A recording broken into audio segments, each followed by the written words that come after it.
Apostol Jimenez Magarin sa pangkat Aristotle. Ang aming napiling katutubong wika ay ang wikang Ilocano. Maigaw na adlaw sa inyong Maestra, Ken Maestro, Ken Padak nga estudyante. Ako, si Ginoong Luis A. de la Vega III. Ang aking kasuotan ay puting may siyang mangga at tim na pantalon. Itong simpleng disenyo na to ay yari sa manipis at material na koton. Gayon din sa aking atigan. At ang aking salamat naman ay yari sa kawayan, ratan, at jakto. At ang aking kasuotan naman ay lusa na gawa sa tela.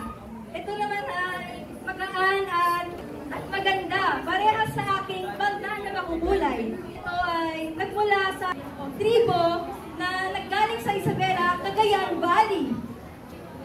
Malaki ang kahalagahan ng aming kasuotan sa aming kultura. Karaniwang isgosot ang aming kasuotan sa seremonya, pista, at pagdiriwang. Ang aking kasuotan ay sumisimbolo sa pagkalalaki at pagiging malakas. At ang aking kasuotan naman ay nagsisimbolo sa pagiging maganda ng mga kababaihan. Dito na po nagtatapos ang aming pagpapakilala. Maraming salamat po. Masigabong palakpakan para sa ikalawang kalahok, Edison!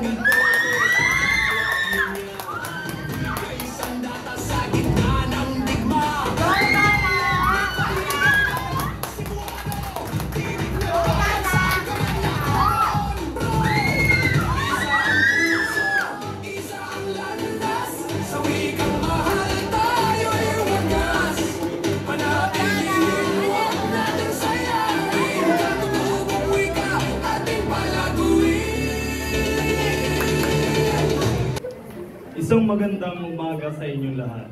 Ako po si Ginoong Justin F. Lago mula sa Pangkat Edison. At ako ngayon ay magpapakilala ng aking kasuotan, ang Barong Tagalog. Ang Barong Tagalog ay lumaganap noong kapanahunan ng Kastila. Ito ay sumisimbolo ng ating katatagan, katapangan ng mga Pilipino. Yun lang po. Ako nga po pala si Raian Jana R. Robrero mula sa Pangkat Edison. At ang aking kasuotan ngayon ay modernong Pilipiniana. Ay nagsisimbolo ng pagka-elegante at mahinhin ng mga kababaihan nung panahon ng mga Kastila. At minsan ito ay sinusuot tuwing nagkakaroon ng pagdiriwang, kasal at iba't ibang okasyon. At yun lang, maraming salamat.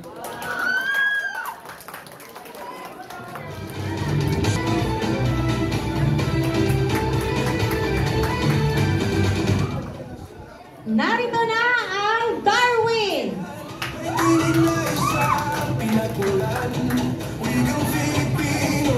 Gabay ng puso, dito nagsisimula ang pagkakabuo.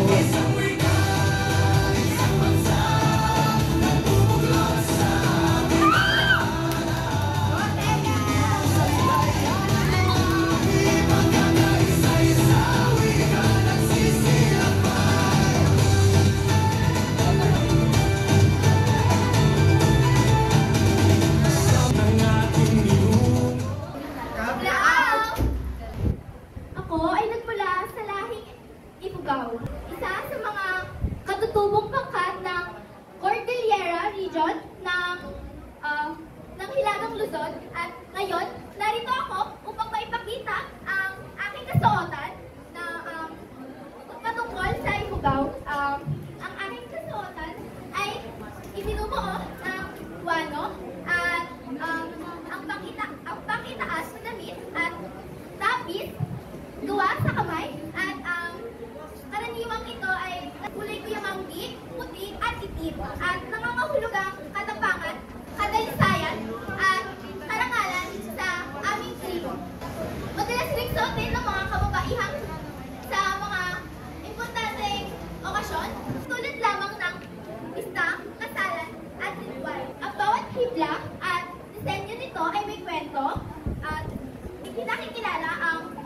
kalidad at kagandahan nito sa atin. Ako bilang isang Ifugao, ipinagmamalaki ko na ipakita ang kagandahan at kahalagahan ng kultura namin sa pamamagitan ng kasuotan ito. Aking kabataan nagmula sa kabundukan ng lalawigan ng Ifugao. Ang aking suot ay wano o kubaan. Ito ay hindi lang simpleng kasuotan. Ito ay alaala ng aming kultura. Ito ay sinusuot ng aming mga ninuno sa mga ritual at mga malagong okasyon. At hanggang ngayon, bahagi pa rin ito ng aming kultura. Ang pagsuot ng wano ay isang paraan ng pagpapakita ng respeto sa aming mga ninuno at sa aming tradisyon ng mga Ifugao. Ang aking kasuotan ay nanggaling sa lalawigan ng Ifugao, sa Cordillera, na mas kilala sa Banawe Rice Terraces, isang patunay na kasipagan at katalinuhan ng aming mga ninuno. Ako po si John Mark K. Daniel, ng pangkat Darwin, at ako po ay isang Ifugao, at ang bawat ibla ng aking kasuotan ay aking pinagmamalaki at hinadala ang kanilang dangal, kasipagan, at katalinuhan.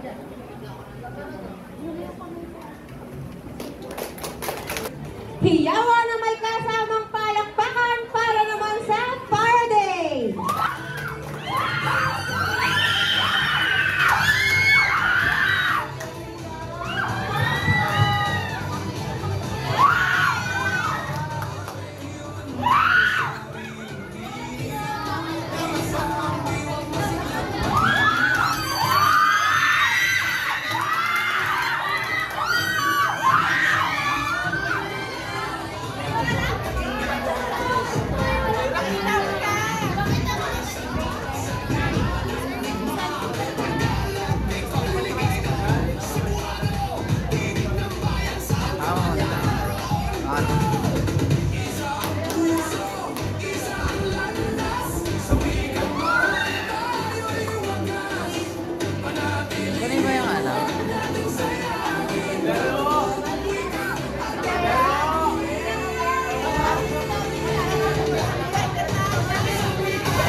Kung kami man iyaman, kung sika ay kabilang, kung mo at bendisyonan, anak mo ay nadyosan. Kung kami man iyaman, kung sika ay kabunyan, kung mo at bendisyonan, anak mo ay nadyosan.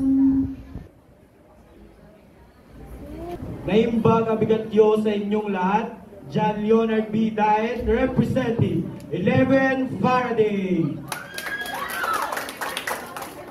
Naimbag ang bigatyo sa inyong lahat, Agatha Di Bando, representing 11 Faraday. Hehehe! Ang aming kasuotan ay inyong masisilayan sa lugar ng Baguio. Wanis, ang aking kasuotan. Saan nga ba ito sumisimbolo? Sumisimbolo ito sa kalalakihan, lakas, at pagpapakita ng pakipagdirigma. Ang aking kasuotan ay inyong makikita. Ang ngalan nito ay tapis. Ang aking kasuotan ay nagsisimbolo sa ganda, sa talino, at sa kakayanan ng mga kababaihan. Yun lamang po. Maraming salamat. Hindi pa nagtatapos dyan dahil meron pang Newton!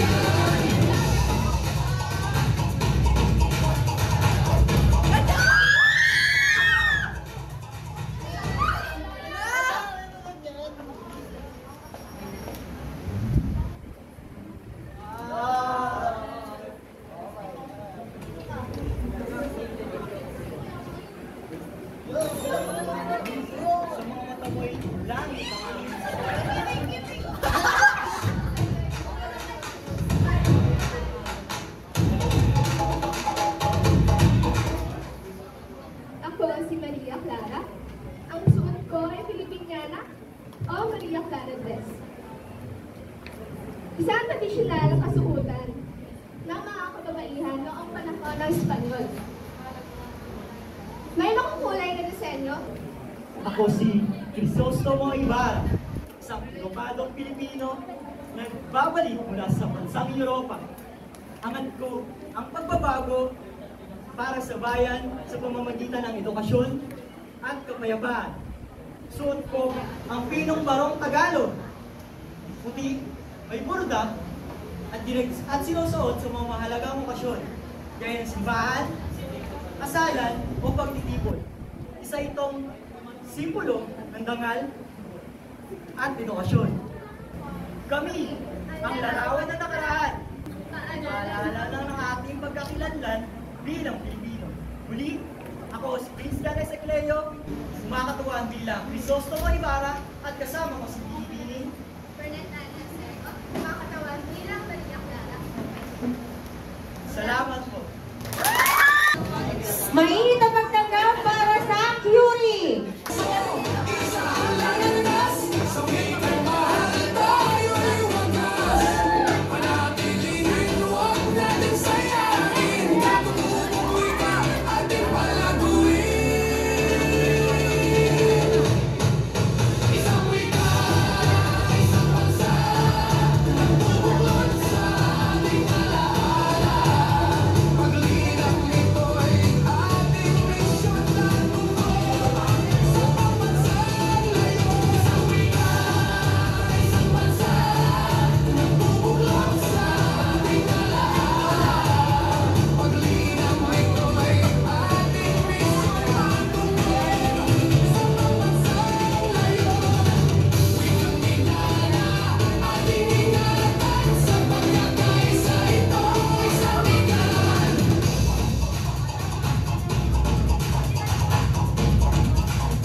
Nabudnog na adlaw sa kayo amin.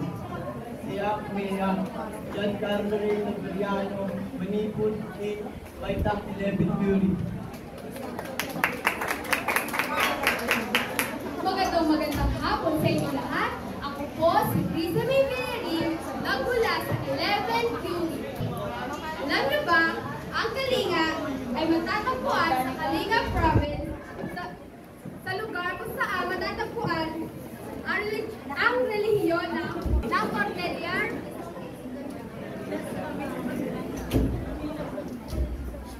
Ang kanilang pangalan ay pinaniniwalaang nagmula sa terminong headhunter. Ang kanilang atensyon sa itsura at paraan ng pananamit ay nakilala bilang mga paworyal ng Hilaga. Ayun lamang po, maraming salamat! Tunghayan naman natin ang Section Fleming!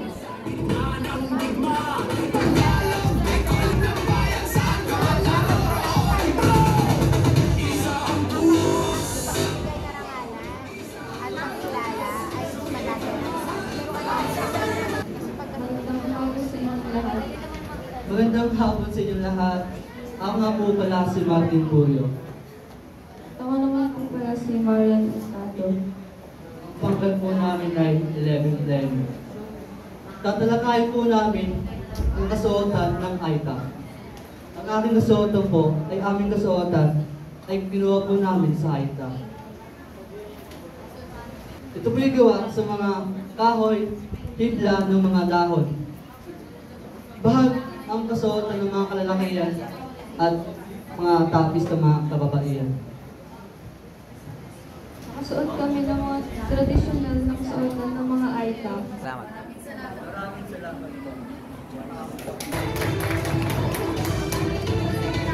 Sama-sama na nating batiin ang mula sa kabundukan ng Norte, Einstein! May tinig na isa, pinapulan, wikang Pilipino, gabay ng puso, dito nagsisimula ang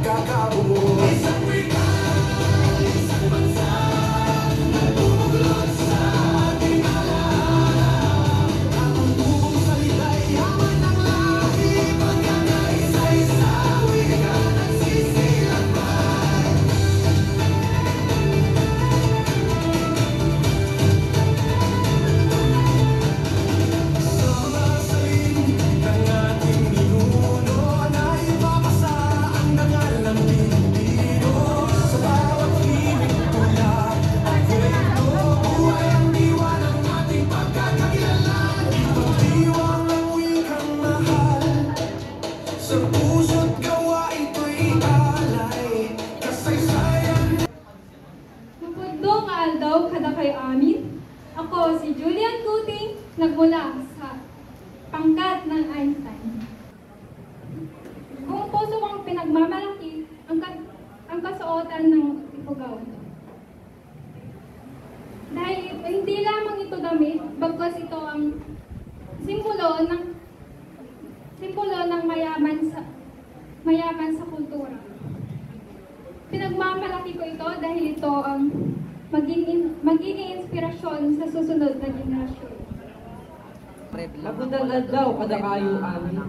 Ako ay isang lalaking Ifugao, tagapagmana ng katapangan, karunungan at pananampalataya ng aming mga ninuno. Ako ay isang anak ng mandirigma at magsasaka, lumaki sa piling ng kalikasan, lumalaban para mapanatili ang aming kaugalian at paniniwala.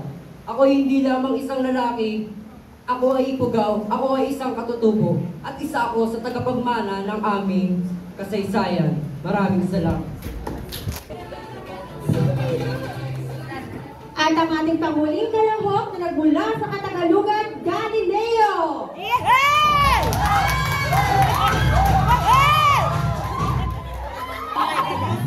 May quiz pa ako.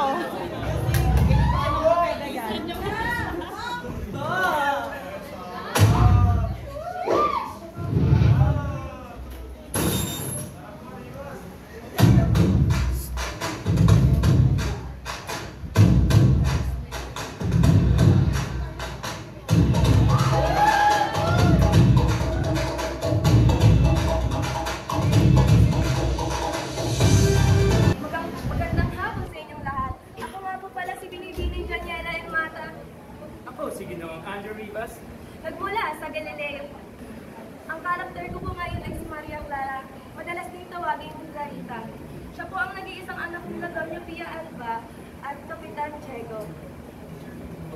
Siya ang pinakamagandang bituin at nag-iisang mutya sa San Diego. Ako naman po, ang aking karakter naman po ay aking binasi kay Crisostomo Ibarra. O kaya Juan Crisostomo Ibarra na may kaugaliang maging matalino, maaral, mapakabayan at makakumbaba. Ang aming kasuotan naman po, ang tawag po dito ay salaysay at barong sagad. Ang aking kasuotan naman po ay Radyo de Mestiza. At sumisimbolo po ito sa formal at respeto.